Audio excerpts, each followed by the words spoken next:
All right, I'll get it started. Hey, welcome back to the Sandy McFitich podcast. This is Sean Purcell, your host. Hey, it's been a while since we got together, but you know what? After a much needed break, we took a little time off, got back. We kind of golfed our butts off last year. We're ready to start season 4 of the SMGL. Now this weekend coming up, we're going to kick it off with the La Fortune, Little La Fortune, the home of the big come from behind win of our new commissioner. Oh, let's hear from him. Oh, wait a minute. He pulled his quant and can't make it on the pod tonight. Oh, how disappointing. All the fans are really sad now. So sure. Questionable come from behind too. Yeah. Oh yeah. We'll have to dig into that. We might need to go back and pull the tape. There was nothing questionable about it. So let's meet the players we got on. Let's meet the players we got on with us today. We got Joe, AKA the professor. Good evening, everybody. There we go. We got the senator online. Good afternoon, everybody. I was not there on January 6th. That's what he keeps saying. So we're going to go with the small format today, but that's okay. We're going to get it going, get back into the flow. Like I said, we did take a big break off, after last year, we kicked off the podcast, talked a whole lot about golf, played a whole lot of golf, kind of got to the end. And I think everybody was just kind of burnt out. So we need a little time to ourselves, refuel. But I'll tell you what, the weather's breaking over. We got 70 degrees here in Oklahoma, and I think everybody's ready to hit the little small ball. So let's find out what everybody's been doing for the past 6 months. We'll start out with the professor. What have you been up to? Not much golf-wise anyway. We moved houses, trying to get the lab set back up. Went from a 3-car garage to a 2-car garage. So my wife's currently parking in the driveway so I can continue my experiments. She's thrilled about that. I think currently in my bag, I've got 2 clubs that I had at the end of the year last year. So it'll be an exciting time to working on those sponsorship opportunities. Got to give my new club manufacturer some props on the podcast, see if I can't get us all set up. There you go. So what did you move into? You were playing the Callaway Mavericks, the Merricks. Yeah. No, I've still got those. I like those clubs, but I've been reading about this company, a direct-to-consumer company called Sub 70 Golf. I think they're out of Sycamore, Illinois. And they sell forged clubs for, I don't know, a third of what you would get them for if you went and bought them at Golf Galaxy. And I've got a great story we can tell one night about my purchase experience, but I can say their customer service is the best out of any company I think I've ever dealt with. So be interesting to see how they work. They didn't come with a professor-proof guarantee, but damn, they look good though. If they had them half as good as they look, you guys are in trouble. Are they still at the stock length? Have you cut them down or anything like that? Are they still factory direct? No, they're juiced up a little bit. They did an online fitting for me when they remade them for me. And online fitting. Yeah. Take us through that process. They looked at you on the camera and said, "This guy can't hit worth the crap." You bend over and drop a tape measure from your belly button or something like that. Well, something like that. And they're like, "Wow, 9." Oh, Joe, you're freezing up there, man. That's not far from the floor. You guys didn't get it. No. I think I might have locked up on you guys. You still there? You did. I mean, did I lock up? This new house doesn't have the best internet. No, I am stuck in the back of the house, and it's a little sketchy back here. But no, it was interesting. I got on a call with him, talked about the lofts of the Callaways are a lot stronger than these, so we tried to find a similar club and distance I hit it, launch angle, things like that. So it was not so much about the club fitting, but picking a shaft with a higher launch angle and a lighter graphite shaft. I'm looking forward. I'm going to go out and hit them at lunch tomorrow. Oh, there you go. Swing speed. I'm hearing swing Never speed. been hit. It's going to be fantastic. New clubs, first tournament. I love it. I'm not committing to playing with them. These are an experiment. They're forge clubs. I used to play with forge clubs. So I just want to get my swing back to being able to hit these in the middle of the face. I figure it's going to, if nothing else, it's a $450 training aid. It's not the worst idea I've heard. Not the worst idea I've heard for sure. All right. So new clubs. I'm excited to hear that you got that. Still staying with the same putter? Have we changed putters? Are we staying? Well, since when? Let's go back 30 days. Let's go back 30 days. Yeah. I got to tell you guys, Callaway Pre-Owned was having a 40% off sale the other day. And I might have picked up a putter to try out too. This is just for review purposes only, and in the interest of trying to get the league this, sponsorships we deserve. I'm taking one for the team.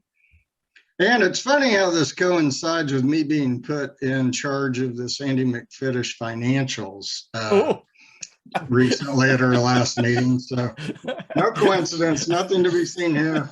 Amazingly, all of a sudden, we no longer have a surplus in the fund. Yeah. As the outgoing treasurer, I will tell you, we had a profit. This is the PGA all over again. We've got, where's the money? We want transparency. We want to know where it's going. The funding's not showing up. The new TV deal is not paying out. We may have to pass the hat in the parking lot of Kinderhook before we're allowed to check in, but we'll be fine. We'll be all good. We'll be all good. Oh, I love it. So that you hear that right here, sub 70. Look, if you'd like to show us a little love, we'd love to test out some more of your product here. We're all about buying new clubs continuously. So, we got that, and Callaway Pre-Owned, still one of the best experiences I've ever had. And I don't think we talked about it here on the podcast. I bought the Merrick driver last year. Loved it. Took it out, was playing in our Colby Odd golf tournament last fall. And as I'm taking practice swings out near the fence at the good old South Lakes golf course, I kind of clipped a wire a little bit, barely tapped it. I'd say a tap. Wasn't even a clip, a tap. Sheared the head off of the club like that. Next thing you know, I don't have a driver for the rest of the round. Called up Callaway Pre-Owned. They sent me another driver. No questions asked. I cannot believe I've never heard that story. Are you serious? Oh, yeah. What is it, like on 9 or some 8 or 7 out there? That is pushed way back in the corner, and I took a practice swing and clipped a little wire, just barely tapped it, and it looked like I took like a samurai sword to that thing. I've never heard that story. Yeah. Sean's version of taking a practice swing is dropping 3 or 4 of his balls on the back of the tee box and hitting it down the other fairway. Look, whatever it takes to get me in the get the motor running. When I'm having to wait behind some players, I got to keep myself going. But so no, I think Callaway Pre-Owned, sub 70. Hey, we're looking for love. We're not willing to be, we're sell out pretty easy, pretty cheap. We're a cheap date. So, Senator, what have you been working on? What's been happening on the last 6 months? I actually took some lessons. Oh, that's a sign of death. No, actually wasn't. I'd be getting all my lessons from Joe, you, and Chuck, Robert, Mike Phillips. That's a brain trust. That's a brain trust right there. Yeah. The cart girl, the guys walking out into the parking lot, the kids washing the carts, and definitely, and most often than not, Instagram has been providing me with most of my instruction. So I said, you know what, I've deviated so far from standard that I'm just going to go back to standard. I mean, my dad was a college golfer, played on the Texas Senior Tour when he was retired, and was a good ball striker. And I think he gave me a good, strong foundation. But I got so far away from that I just needed to come back to center. So I went out. So a couple miles down the road is the Little Links par 3 course. And Kyle Ingram, who played golf at OU in the mid 80s,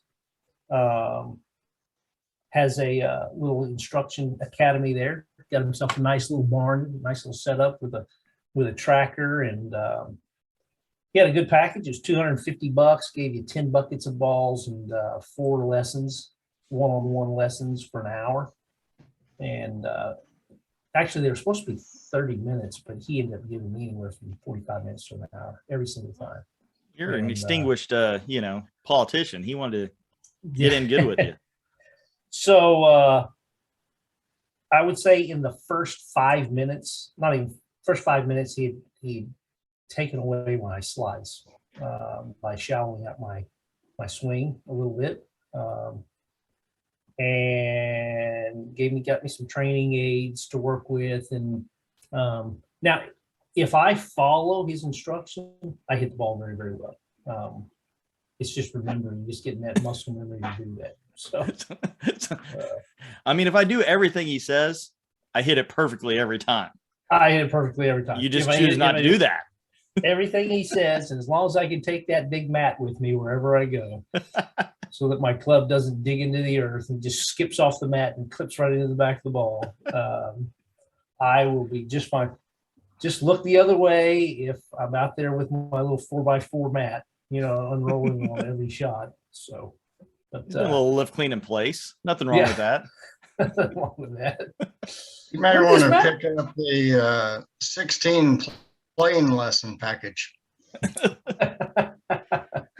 Well, but so it was so I did that, and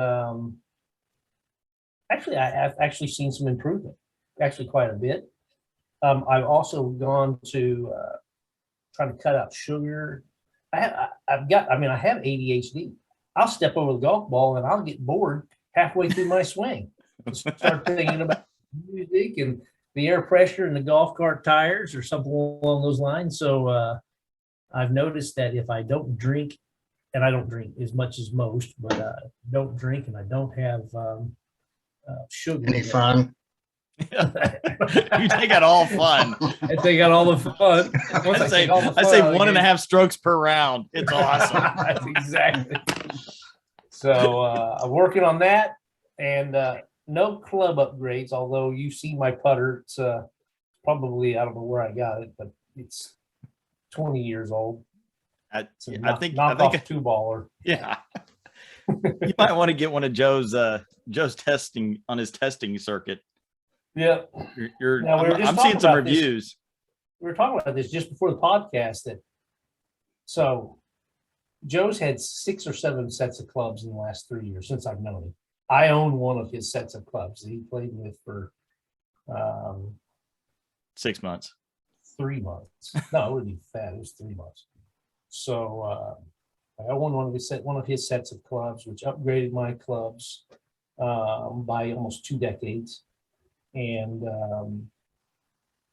the only thing left in my bag that's not, other than my putter, that's not new, is my driver. And as you and I were talking about before we started the podcast, I know we start the league Sunday, but I thought maybe it'd be a good idea to get online there and buy myself a new driver. That way I know that it's not the arrows in the bag, in the quiver, so to speak, that it is actually belongs to the Indian. So, what'd you get? Well, I haven't got one yet. I was just actually online. In fact, as soon as you guys said Callaway pre-owned golf, I went right to there. So, I think it's a great decision on your part. I think maybe I should go to Golf Galaxy, swing some, and act like I'm going to buy one, and I've got to get the permission from my wife, then run home and buy it online. I think that's a great choice. I went through and went to Galaxy, hit a bunch of drivers, hit them all like crap. So I just went and bought one that I'd never hit before. Best decision I ever made in my life. You try that, they'll be like, "The truck's in here." So no, that's exciting. That kind of ties into me because, at the end of last year, I've had the same irons the whole time we've been in the league, the old TaylorMade TP7s. And I said, look, I need new clubs. I need new clubs. Everybody else is getting new clubs, and I got some FOMO here. And so I went out and I started hitting all these clubs, and I was convinced I was either going to get the Mizuno Hot Metals or the Strixons, going back and forth, back and forth, and back and forth. And so out of a lark, watch my favorite guy, Max Homa, has a little spot on his going out hitting all the Titleist irons. Well, if Max Homa likes the Titleist irons, then I clearly should probably just hit those for fun. 30 minutes later, I bought a set of irons from Golf Galaxy. I had them in stock. The only set of irons I had left. 2 degrees upright. Amazing. Can't hit them wrong. It's like the ball just jumps off the face. So how's that worked out for you? Oh, Actually, I've played with you, and your scores are going the right direction. Absolutely. I mean, I did a little research here, looked into some stuff, and so end of last season I ended at a 15.5. I am right now, without playing a lot of golf, a 13.2. So definitely trending the right way. And we're going to get into a little bit about what we're working on, because I think that's something we got to look at, is what are we going to work on. But I will tell you, the Titleist T200s that I got, they're just pretty. They're so pretty. I put them in my bag and threw them in the back of my car, and I felt bad that they were rattling around. So I'm not going to be one of those guys. I'm not going to get club head covers, okay? Because that's just loser deal, right? But I just cleared out my kid's sock drawer and had a whole bunch of baby socks. I'm like, I'll just slide those on there. But they're not club head covers. What's worse than neoprene iron covers? Could that be the low point of your golfing career? Oh, without a doubt. Especially if they're all on that, like, how they were on like that string, so they all stayed together. So you pull them off, and then where does it go? It was like doing a puzzle trying to find out where they went. But has everyone gotten those at some point in their life as a gift? No. Oh, you haven't? I have not, no. I know I've gotten them at some point in my life. It's one of those things, like you get all this stuff, like some kind of score caddy and little score buttons things, and bad golf balls with pictures on them of something you don't care about and something else. So it's those golf gifts that, you're a golfer? Yeah. Did anyone ever get the golf club cleaning kit? No. With like a wire brush, a nylon brush, golf club polish. Man, I've been wondering what to clean these persimmon woods with. I'm so glad you got this one. A little lacquer. It's got a little bottle of lacquer in there for you. Yeah. So no, that's what last 6 months, bought that, kind of went out and played a little bit with it. Feel really good. Favorite club in the bag, the 4-iron. Loving the 4-iron. That'll work out for you. Never miss with a 4-iron. That's what I'm going with. So that, how far are you hitting the 4-iron? I hit it between 180 and 205. What about you, Joe? How far do you hit your 4-iron? I don't even have a 4-iron. What? I have a 4 hybrid. No, I'm throwing away all my hybrids. I don't hit my 3-wood anymore or my hybrid. Yeah, I got rid of the 3-wood. I've got a 5-wood and a 4 hybrid, and then I start with a 5-iron. Okay, so how far do you hit your 5-iron? 170 maybe. Yeah, 175. 170, 175. Yeah. I hit my 4-iron, 185. and then I jump up to my 3 hybrid from there. And I can hit it between 185, 205. Geez, Sean, with a 25-yard gap in between your clubs, you only need like 6 clubs. I kind of like that. They get really squinchy there in the middle. I will say this though. I found an old, because my new wedge is 47 degrees. The pitching wedge that comes in the set. Is that right? No, 43. It's 43, and then my next wedge was a 52. I'm like, that's a pretty big gap. So I had this 47 degree pitching wedge. So I'm the only guy in the world that doesn't have a 60 degree, but I have a 47 degree. I'm not really sure what distance I hit. How do you hit those? How are you hitting those wedges? Oh, I suck with my wedges. That's why I need more. Because that right there rolls into my thing. So like, here's one of the things I thought about is that we're early in the season. We're getting ready to go this year. But one of the great things about the Grint's what we use to monitor our league and monitor our play. And I try really hard to keep all accurate information in there. So I get all my stats so I can kind of see what I'm doing. And so what I've realized is, I mean, first, I'm a horrible putter. There's no doubt about it. It is a known fact I'm a horrible putter. But what I found is looking at those stats, I am really bad at chipping. Because I hit pretty high on greens in regulation in our leagues. But the difference is that I still have a lot of 2 and 3 putts, even though I'm handy. I have very few I'm handy in 1 putts. It's usually I'm handy in a 2 putt. So I think chipping is my area I've got to work on this year. So with that, what do you guys see as the biggest thing you've got to work on this year? How are you going to track it, and what are you going to do to make it better? What's the area of focus you see in your game that you think will have the biggest improvement? Joe, we'll start with you. You've already thought about this. I know you've got this and you've got a game plan in your head. I'm going to hit nothing but drivers on the range, 2 large buckets, 4 times a week. You're going Bryson, swing speed. Now, I was thinking about this, and I had a bit of a revelation. I am going to put out there, I want to see what you guys think about it. I think our league is a 3rd shot league. And by that, I mean, I think the quality of your 3rd shot is really the most determining factor of how you score in any of our matches. Because we can all get it down by the green, right? In 2. Yes. 1 putt par, that's what I'm tracking this year. I'm going to see how many I can chip up and sink a putt and make a par. Okay. I can't really, I mean, I can track that in the Grint by going back and looking at my scorecard, but I think my goal is probably somewhere around 5 1-putt pars around, maybe. Okay. Wow.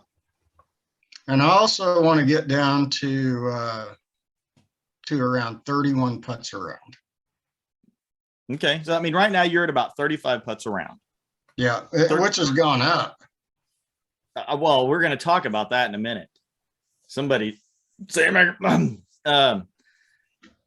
handicap is not necessarily going the right direction, which we got to do some accounting on this. We're going to call in the Burns and Epstein. It went up a stroke and a half from a 9.6 to an 11.1. That's a massive movement.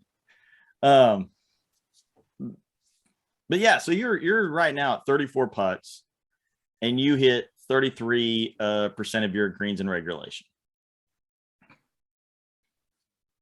So that goes right into your thing. So if you can take your putts down, and really that goes into, 2/3 of the time you're missing the green, and you turn half those into a 1 putt. Right. So yeah, I'm gonna concentrate on the 1-putt pars and the total number of putts. And I'm not gonna hit drivers and 7 irons on the range. I mean, I can get those close enough, but I don't have the amount of time or the desire to go out and practice those so much that, you know, you Yeah. can do it on the course. I'm going to work on my short game. I read something interesting this year. You know, if you're going to the range with a driver and your long and mid irons, you're never gonna approach, you know, even a good amateur, certainly not a pro level. But the one place that you could catch a pro quicker than anything is on 3-foot putts, right? Yeah. They make about what 97% of those. Yeah. If you just got your 3-foot putts down and moved out from there, I think most people work from the opposite direction. But you have the best chance of getting closer to the really good players the closer you start to the hole and working out. So, I mean, I really think if you just concentrated within 25 yards in, you could cut 4 or 5 strokes off your handicap in a season. Yeah, I agree. I kind of think I'm kind of in the same vein as you. That's where I see the biggest growth. I heard something today, and he was talking about, or as a video I was watching, and he said basically the difference between like a pro and an amateur player, even a single digit handicap, or, you know, is the fact that how far away from the green or the hole they have a statistical advantage in their putts. Okay, so the farther you go out, the lower slope, and what distance are you essentially the same as, you know, is 15 foot the same as being 50 feet? You know, there's not a statistical chance of you making that putt. So at what point do you start breaking over so it starts getting to a higher level? Is it within 10 feet, 8 feet, you know, how far out? Well, the problem is you've got to be able to get a ball within that to get a birdie. And what gets you there is the quality of your third shot. That's it. So working on that, getting closer to the hole, having a little bit more control. So I don't know where you're planning on working on yours, but I work right next to La Fortune. And I think what I'm going to do is they've got a chipping green right there. I think it always has balls on it that you can go hit. And, that's one of my things. One of my goals this year is, I'm going to go hit some balls on the range. Got to hit my range time a little bit, but I'm also going to focus on some chipping time. Yeah, I'm planning on being over there at lunch a lot this year. Yeah. I think that's it. I'm with you. I think we're seeing the same thing here. We're seeing the same thing because I've tried to make advances in my putting, and what I've discovered is if I get good on the short putts, I lose all distance on all control on the long putts, and at the end of the day, I'm just a horrible putter. I got no feel. So, Senator, what do you see? What do you see as the biggest place you're going to find an advantage in your game? For me, I mean, I agree with everything you said. I mean, 100%. We traditionally, as Joe said, we traditionally get it down to the green. And I'm not, I mean, I'm not out of line with that statement, but I need to consistently hit the ball straight. I mean, you guys have been playing with me for 3 years. I'm rolling along, and usually on the first hole, I either par or bogey. The second hole, par or bogey. Third hole, then all of a sudden, I take one off in some directions that, you know, I slice the ball, and then I have to try to punch it out of the woods, and I hit something in the woods, and then next thing you know, I post an 8. Yeah. I've got too many 7s and 8s on my card. And I say that I only have 3 traditionally, and it destroys around. And so for me, mine is just going to be consistently hit the ball straight. Now, I'll have to give this up to Joe. I mean, I've got to give this up to Kerry Odd. I've got to give this up to, you know, most of those players out there that are scoring well. They don't have that ball shoot off into the middle, into the trees, and have to come scrambling back. So you want to be handy in 2. I want to be handy in 2. And then, hey, if I can do that, then I'll go to working on the chipping. I mean, but I mean, you and I played just the other day, and I was playing well. and then all of a sudden the wheels come off. Yeah. And it was like the other day we played on. I joined you on 3. I parred 3. I bogeyed 4, and then 5. I got out there, had a good drive. The next one went into the water, and it went downhill from there. So, anyways, that's my goal, is to right now just consistently hit the ball straight. If I can do that and get handy up there next to the green, my scores, and eliminate those doubles and a couple of triples off my card, my score's gonna come down. I mean, you're winning tournaments. Yeah, I'm winning tournaments. So that's it. That's my goal. And that's what I'll say is, you went out and you've gotten the lessons, and your handicap, literally you've dropped a stroke over the off season. You went out last season at a 16.4, and you're down to a 15.6. So you're moving in the right direction. What I think is funny though, is one person I know went into a whole lot of lessons is Potts. Potts went and had a bunch of lessons, and somehow his handicap over the offseason went from a 20 to a 21. Somehow he's gaining strokes after taking lessons. Well, I will say this about Potts: when he took the lessons, his drive is consistently better. You know what I'm saying? But he has the exact same problem I do. He's playing well, and then he'll just fall apart. He'll argue. I mean, he's not going to argue with it. He's going to make a good statement. He was playing in, Meadowbrook last year, and all of a sudden, I mean, and he was going to win it. Yeah, hands down win it. He gets the last 3 holes, double, triple. But I will have to give him this.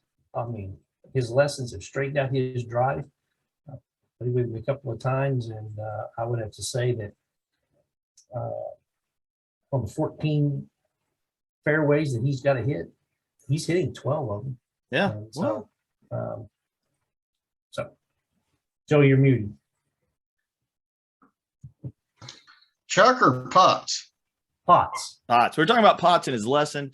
Potts took a lesson. He's the only person I know that takes a lesson. His handicap gets higher. Yeah, I know. I'm a little questioning here. There's a few questions I have on the handicap there, and we're definitely going to get into that a little bit.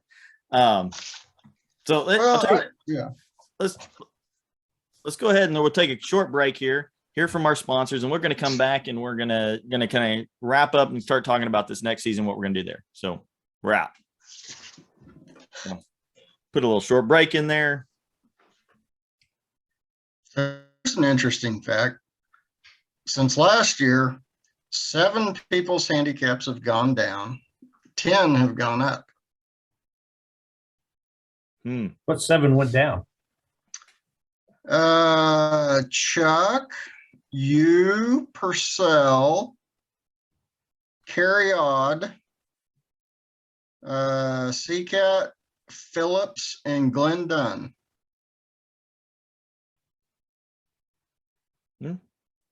There you go. Those are the people that are trying to get better, not trying to just win by any means. Not your cheaters. Guys, and you can bust my balls, but I'm going to be honest, not for podcast publication. The fucking fall I've had, or the winter, when I go play golf now, I'm just glad to get out and not think about all the crap that I've got to think about. And I just got a call today. My 50-year-old cousin went into the VA hospital 10 days ago with COVID and died today. Oh, I'm so sorry. Oh my gosh. Oh yeah. Sorry. I mean, it's just been fucking one thing after another. That was the call I just got on. They're having the estate sale at my mom and dad's house this weekend. So I got to run down there Friday morning and check on that. And I mean, this is the year I truly just have no more fucks to give. I'm just there to have fun and drink a few beers and get out of the freaking house for a while. Yeah. That's kind of how I felt last year. It's kind of what the whole league was set up for, right? Yeah. I mean, it's like one giant emotional support system. All right, let me get us back here. All right, and we're back. Hey, we're back here, and now let's kind of check in and see what's going on. Let's go on and see. Hey, is there anything else you guys can think of that you want to talk about before we start going into the next season? Anything on your minds? Anything you're concerned about? Anything you're wondering about? What do you got? No, I mean, I'm just happy to start playing again. There you go. So, Yeah, it is a long, however many months from. I mean, it's almost 7 months that we're off officially, right? Yeah. yep. And when we get to that point where we figure out, oh man, we're like 90 days away. It's like countdown clock. But we still played. We played a lot this Yeah. off season. We really did. Yeah. I mean, I played once, maybe every other week. I didn't play that much this offseason. Probably the You know same. where? You know where we didn't play?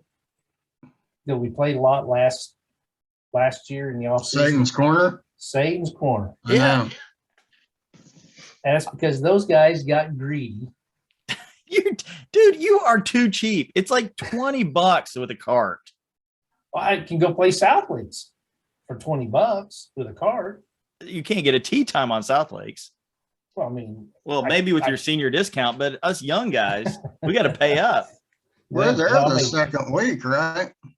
Yeah. yeah. And we've got that week off for spring break. I think we can get 10 rounds in out there, Warren. No. So I mean, well, it lost its value. You could walk out there and play for what was it cost originally? It was It's like $7 to walk 9 I was holes. first one out there, and I walked out. I said, "How much?"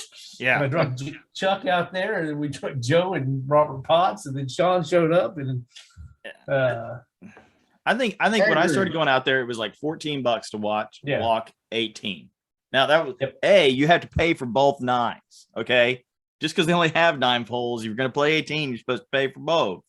right. You know, some of our less scrupulous players might have taken advantage of their, I've gone around twice on it. Yeah. Yes. Thought it was a day pass.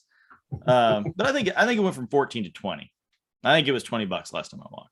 Which still, I agree with Mike. All they had to do was raise the rent $2 an apartment. And they could have quit their bitching right there. What? You know what? I went out there the last time I went out there, and none of you schmoes would come out with me. But there's also half as many people there now. Playing out there because the price went up. Yeah, which I think is a bigger advantage. I'd rather pay a few dollars and not have methane. Well, he actually told me that the reason he had to raise it was because the play they had out there was off the chart. Yeah. It was the best deal in town. And what does every golf course want to get? Rounds played. That's how we lost White Hawk. That's how we lose everybody because they can't get enough rounds played. They didn't have any problem with that. Yeah. That first year or so, the word hadn't got out yet, though. I mean, we had that place to ourselves. We did have that place to ourselves. And if we would all be willing to pitch in one weekend a month, we could probably have White Hawk to ourselves. Yeah. We just get out there on some mowers. Yeah. Uh-oh. The Sandy McFinish golf course. Yeah, that's the next one we need to get there. So, we all just got like shirts that said Greens Crew or something. So we looked official. Yeah. And went out there and started doing it. Would anybody say anything? No. no, people just come up and say, is it opening back up? Yeah. And we would say, I mean, all I know is I work for this company and they told me to come out here and start, spraying this weed and bee. Can I hook up to your garden hose? Yeah. Put up like a safe box. Safe box at the front that says, drop your green feeds into the bucket. Yeah. Put your complaints here in this bucket. That's it. How much didn't you guys say it cost quite a bit to play at Little Links? Yes, it's ridiculous. Isn't it like $40 or something? No, it's not $40, but it's not worth the amount of money that they want to play on that goat trail. Yeah, the problem is it's a lot more expensive than like the par 3 at La Fortune, which is in really great shape. For a par. I mean, that's another one's like $14 to walk, $15. Right. Which, once again, don't give me a high horse of people that ride carts on the par 3. Come on, man. That's the thing about a goat trail. It has to be so cheap that you're so excited about what a great deal you got that you totally ignore the conditions. Well, I take this back. So I actually had it up because I was looking at, Kyle Ingram's website here on Woodlands. It's $15 for 18 holes. Oh, gosh. That may be Joe's new spot. Yeah, that's cheaper than well, let's say though. Well, but what kills it though is this though. It's 18 holes green fee, $14 plus tax. 18 hole rider fee, $14. So it's $30 with a cart. Well, how about if you walk? Do they charge you to walk? No, it's your $14. That couldn't be hard to walk. I'm telling you, it's pretty spread out. Yeah. Here's my thing. It's always been about that with that course is it's not taken care of. And I haven't played out there in, I'm going to say 15 years, but I'd go out there and take my kids out there when they were little. And the fact is that what they needed to do is make 9 really good holes instead of 18 crappy ones. They just need to pare it down, have 9 really good quality taken care of holes as opposed to 18 that nobody cared about. And what I loved it was a course that I thought was to training kids. And on the front 9, 4 of the holes went over water. Hey, kid, you learn how to play golf? That water is one big. That water out there is one big mosquito nest. Is what it is. That's the kind of thing if you stumble upon when you've been lost in the desert for 2 weeks, you get there and you just realize you're going to die because you're not going to drink that nasty ass water. They find your dehydrated body laying next to the water. You're a prune. Why didn't he drink the water? Oh, well, okay, I understand. There we go. I may have to do a Little Links round. Walk a Little Links. Check it out. They used to be local. They used to be local for Joe too. I'm still pretty local to it. But, yeah, it's an overnight trip now for me.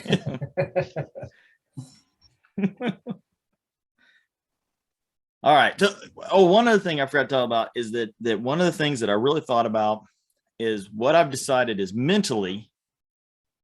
I've decided that I'm going to expect to hit good shots. I am going to be in the mental mindset that every time I'm over the ball, I expect to hit a good shot. Positive visualization. Not worried about the bad shots I'm going to hit. I'm not going to try not to hit a bad shot. I'm going to expect to hit a good shot. Wasn't that your thing last year? Yeah, it fell apart quickly, but this year I'm back on it.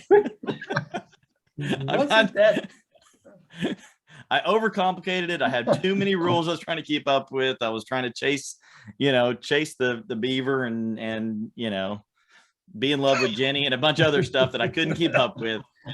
Now it's simple. Expect to hit good shots. Gotcha. I'm humble, so I'm not gonna expect to hit great shots, just good ones. Because look, guys, it is me. Purcell 2.0. Yeah, that's it. This simplify. There you go. I want to simplify my swing, simplify my head. All I want to do is hit it down that way. You guys can't see it, but I'm pointing forward. That's exactly what I'm saying. I just want to hit the ball straight. So, okay, a question for you guys. I am not chasing the beaver, though. You're not going to chase the beaver? I think that's it. That is probably – I'm pretty sure that's what Johnson Two Gloves is doing. He's chasing the beaver.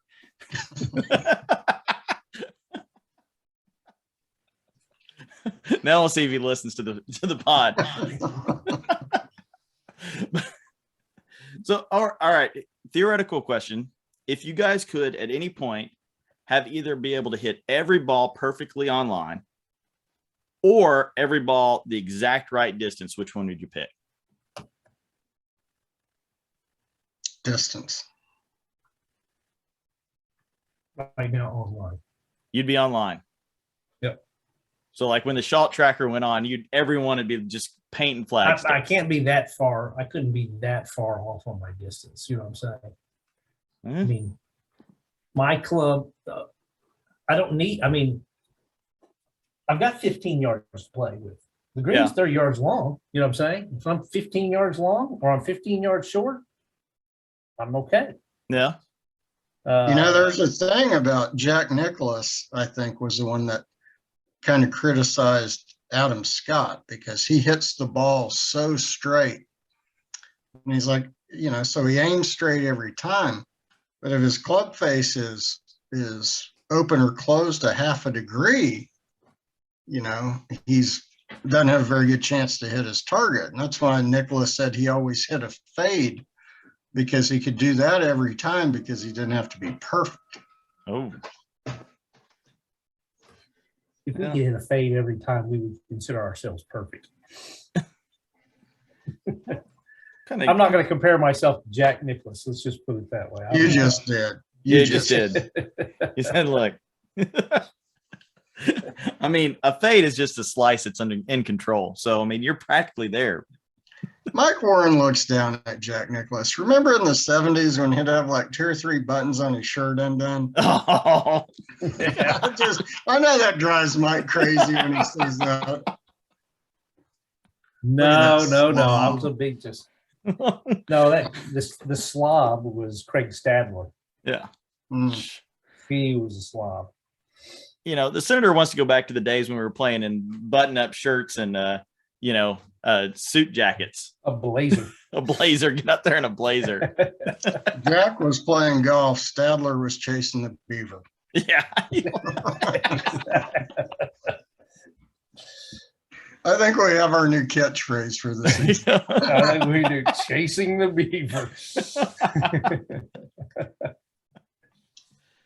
Oh, man.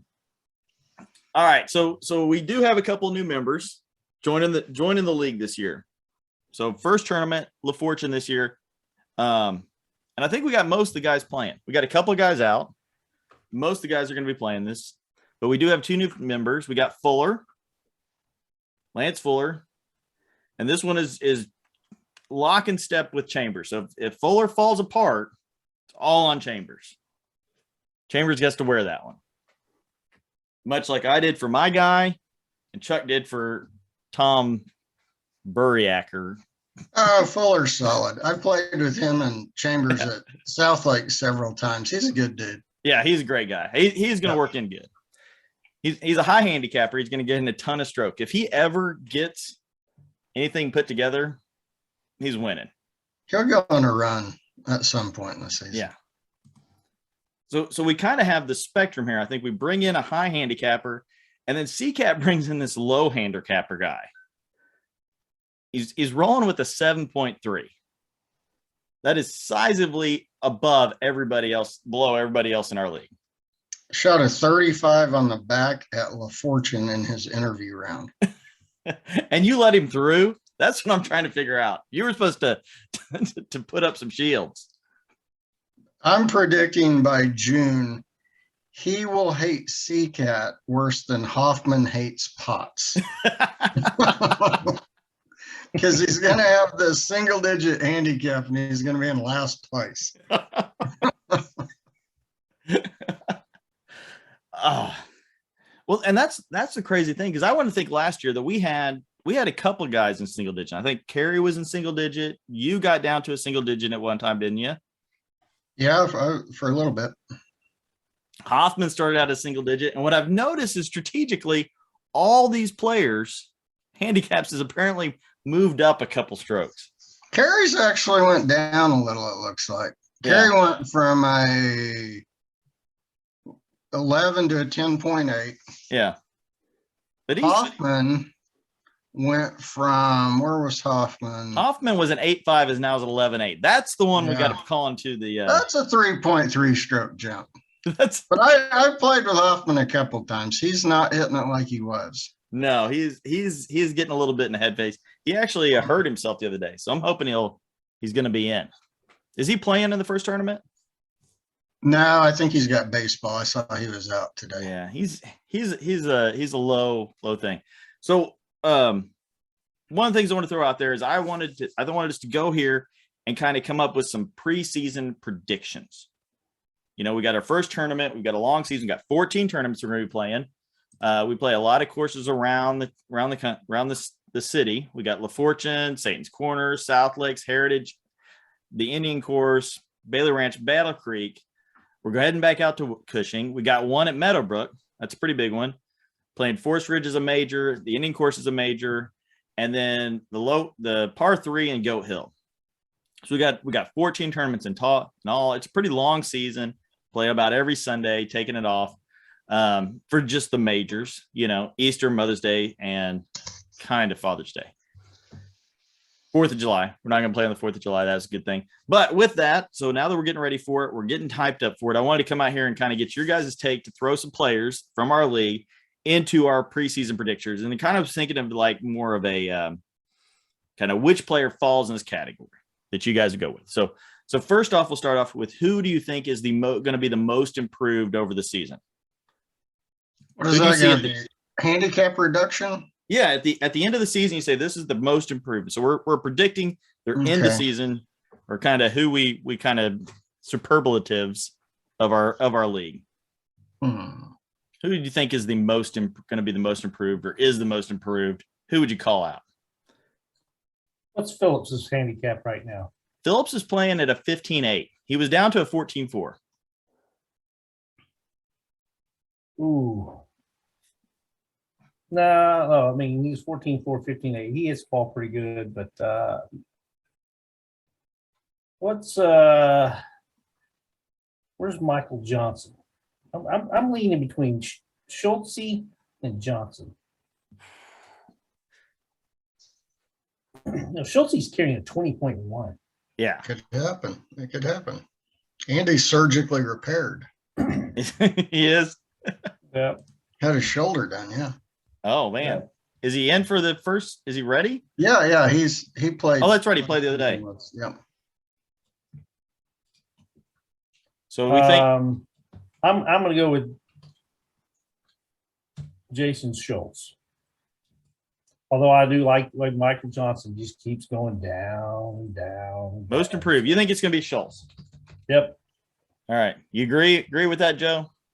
I'm going with a guy you don't even have on the list. Uh-oh. Lonnie Fields. Lonnie Fields. That's right. Because I was pulling from the end of season handicaps, and he kind of fell off. So, all right. And I'm going with comeback story of the year for Lonnie. Lonnie Fields. I like that. I think Michael Johnson's an 18.7, and I do think he's going to drop down to around the 15s. So he's going to get a 3-point drop, but I also think that Schultze could get a 4-point. All right. We got a lot of categories. Yep. All right. So who do you see as the biggest bust of the season? Who's going to be the biggest bust?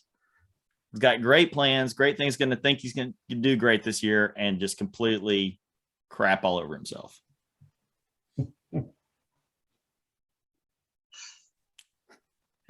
No, you're trending in the right direction. Yeah. I'm going to say I will be. You think it's you, huh? Yeah. I could see that. I could see you getting, I don't know. I could see me. I'm at a 15.7. I don't know. But I kind of agree, because Joe is the guy who always plays well, but never plays good enough to win anything. I'm with it. I think it's Joe. I think it's Joe. I think Joe's going to be the biggest bust. He's got all the potential in the world, but just always gets like that fat's bridesmaid to walk down the aisle. All right. So who do we think is the massive head case of the league? Who is not going to be able to get out of their head this season? Who is just completely a head case? Who's got the Fabergé egg this year that is just not going to be able to keep it from cracking? History would say it's either going to be you or Potts. I expect great shots. History would say Potts. You know what I'm saying? And his handicap shows that. You know what I'm saying? I mean, he's got a 21.1 handicap, and it's not. It's just because he blows. I mean, and look, this is hey Pot. Yeah, you put the pressure on him, he's falling apart. Hey Potts, this is Kettle. I'm calling you. Hey, you're black. I mean, yeah. I'm the same way. I hope I'm wrong, but I'm going to go with Chuck. You think Chuck? He's a 13-2. He's currently taking lessons, and he's got the weight of the world on his shoulders. Oh yeah, and he bought new clubs last year. I like that. I think he won in last season. Thought he's great. It's in his head now that he can't lose. And he's going to fall apart. All right, who do we think is our penalty pro? Who do we see as the guy that just can't stay out of the penalty area? This would be person with the big miss. Tough one. Tough one. I think it's Schultz. I'm going with Schultz because Schultz hits the ball a long ways. It's just never in the right direction. No, I'm gonna say I would have to say my brother Kyle. Oh yeah, Kyle hits the ball a long ways. I'll go with Kyle. All right, but he can go off the reservation. he can go on a deep march to the wrong direction. Hey, go big or go home. Yeah. All right, so who do we see as our sandbagger? Who do we think is the biggest sandbagger in the group? Seeker. Or wait, Sand Seeker? Oh, Sand Seeker. Let's go Sand Seeker first. Who do we think is easy for me? Chambers. That guy can't stay out of the sand. All those that say I. Yeah. I.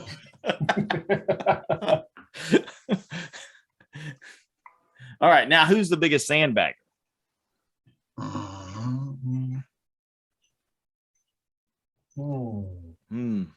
Based on the last 6 months, it could be Michael Hoffman. Yeah. I mean, he's but definitely. I think he'll bring it I think he'll play himself back into shape. Yeah. He's just going to hang back there and cherry pick when they need to miss a 3-foot putt or make a 3-foot putt. Here is my take on that. And I was thinking about this. I think the biggest sandbagger in our league is Guy. I think Guy plays the most golf, and he should be 10 times better than his handicap ever shows up. For some reason, he's been sandbagging for 3 years. He's just waiting, lulling us into a sense of security. You know, there's another one out there, Robert Seacat. The cat? Can do that. Carrying a 17.7. No, it's Guy. It's Guy. I think it's Guy. I think Guy is he's been manipulating the system, waiting for us to fall apart, waiting for us to get complacent, and now he's going to bring it. Ready to strike. Yeah. All right. This is a big one. Who's our Linda Moment of the Week MVP? Who is going to bring it the most times, the most of the season, and have a true Linda moment more times than not? This is the person that washes down their oxycodone with a Bud Light because, you know, it's all they got. They're a Bloody Mary. You know, the obvious pick is Guy, but he can handle it. I'm going to say after old Kinderhook, I'm going with Seacat. Yeah. Seacat lives large. And he does. He is swinging for the fence in everything he does. Yeah, I'd absolutely agree. All right. So who do we see as our winless wonder? Who do we think is never going to win a tournament no matter how hard they try?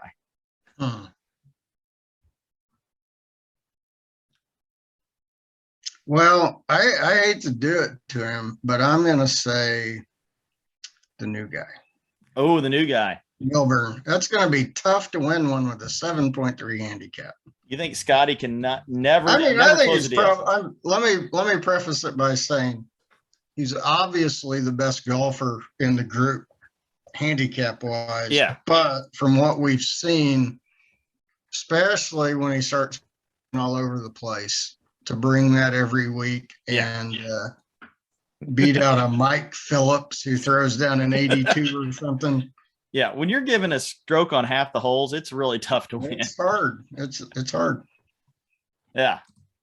Okay, I like that. I think so. I think there's a good chance he may be winless and be figuring out he's got to, because I don't know that Michael Hoffman's won a tournament yet.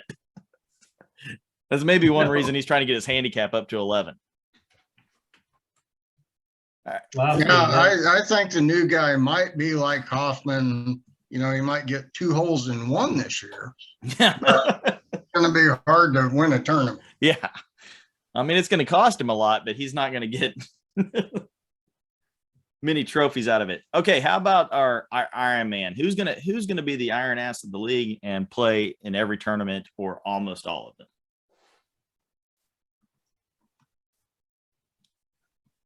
Carry on, probably Joe. I mean, maybe Joe. Joe doesn't have a life. I mean, I like those show up points. He does. yeah. I think maybe Joe. You know, He's working on becoming an empty nester. He's obsessed. He's obsessed with this. That's a good thing. You know, Johnson's usually pretty steady too. Yeah, but you've been saying he's been burning the midnight oil already. Oh, but he's gonna flip it on for this. He may never play very good, but he'll be there every week. I like Johnson. I like 2 gloves. All right. I'll go with Joe Gilbert. Who do we see as the chief beaver chaser of the league? Chasing the beaver. Who's going to be chasing the beaver this year? Can we define the beaver real quick? I think that's part of the joy of the calculation.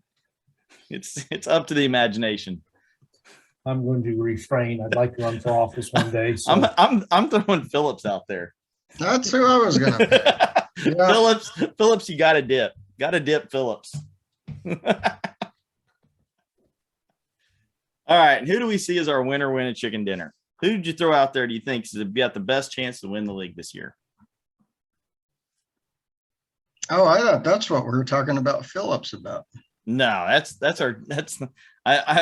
added one based on our new thing. Chasing the beaver chaser. Okay. Yeah, chasing the beaver. The trophy was going to be a stuffed beaver eating a chicken fried steak.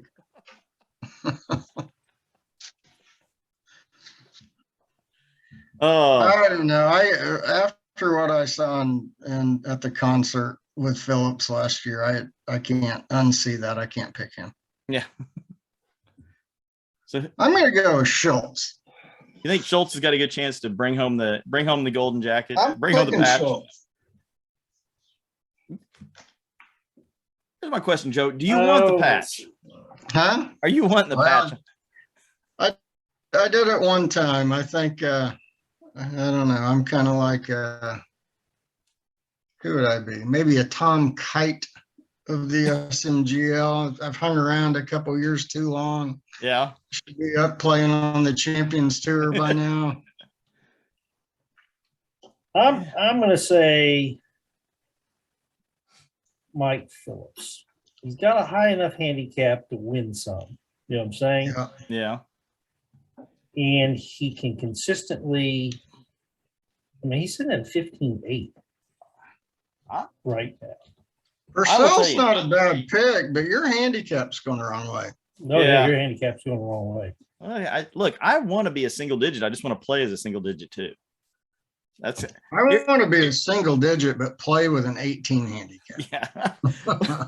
I mean, this is what happened to me last year is I had, I played about my handicap almost every week. So I was always up in like the top 5 every week, but I never could win because I just don't go super low. So that's what I need. I just got to get to where I can go really low. I'll tell you what, this winner, I think I've got, I think it's the Senator's year. He's taking the lessons. Yeah, this handicap's going the right direction, but it's not too low yet. Yeah, it hasn't. It's moving slowly. Right. Moving slowly. He's gonna continue to accelerate, and he's gonna buy a new putter.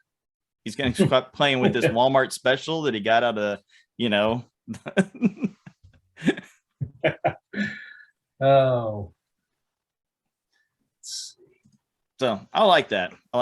So with that, what do we have? We got our first tournament this week, and who do you like just this weekend? Who do you think's got the best chance of coming around and why? Out of the box. Out of the box, who do you think's going to come in with a big win on the first week? You know, I will tell you, we've got our consistency. You know, we have our Joes, and we've got Sean, Kerry, Chuck. Though Chuck traditionally plays this first round pretty strong. Remember, like 2 years ago in the ice. Yeah. Now, was it 2 years, 3 years ago? Wasn't it? Yeah, it was. Oh my gosh, it was our first year that we played in the ice and snow. And the ice, he played well. I mean, now he can go off the rails. I mean, it can come off. He can go off the rails. He'll be all of a sudden he's leading, and then something happens to him. Now this is going to be a mutter. Could be a little wet. Now I know how much you like to play in the rain. Oh, I love it. You are a huge. And for our listeners, yeah, I do have a video of Sean and I do not love the rain. I've never played in the rain yet. So with the rain, I'm a pretty strong vote for the senator this week. He does love playing in the rain. No vote for me. I would say you like Chuck, huh? I'm gonna give Joe. No, I'm gonna go with Joe. Joe. Yep. Mike Warren will be too distracted when his shoes get muddy. I'm playing with my muddy shoes. Which offbeat here. Okay, if it's raining, are you going push cart mafia or are you going for the cart? PCM. Yeah, if it's raining, if it's wet and this, because I was out in my yard today and it's sloppy. It's sloppy, and if they go that way, I'll go push cart mafia. I think it's so. I think if it's not, especially if it's cart path only, I'm out. But if it's just wet and sloppy and it's going to be raining, I think you got to pull it. I mean, it should dry up quite a bit. It's going to be 78 degrees on Thursday, I think. Purcell, I'm going to take you this week, I think. Oh. Hey. You haven't had enough time to get in your head yet. So this is your shot. This is my shot. I did play this course pretty good last time I played it. Yeah, you did. But last 2 times. Yeah. That's usually not a good sign. Speaking of weather, you know what kind of weather this is, right? What? Chipper weather. Oh. Yeah, the chipper is your club, especially at this time of year. In the slop. It's the club for the slop. Yeah. The slop, the tight lies, you're all about it. And I have it. Yeah, I've been trying to bring the kind of the bump and run with the pitching wedge. That's what I've been using mostly. Trying to get the distance down on that. I've had some success with the chipper the last couple. I went back and I was babying it, and I've had some success last couple of weeks with the chipper. They're obviously the best club for the money ever constructed. Ever. I mean, that or my putter, they both cost $23. So. I mean, you paid more for that club than you paid for a round at Little Links. I mean,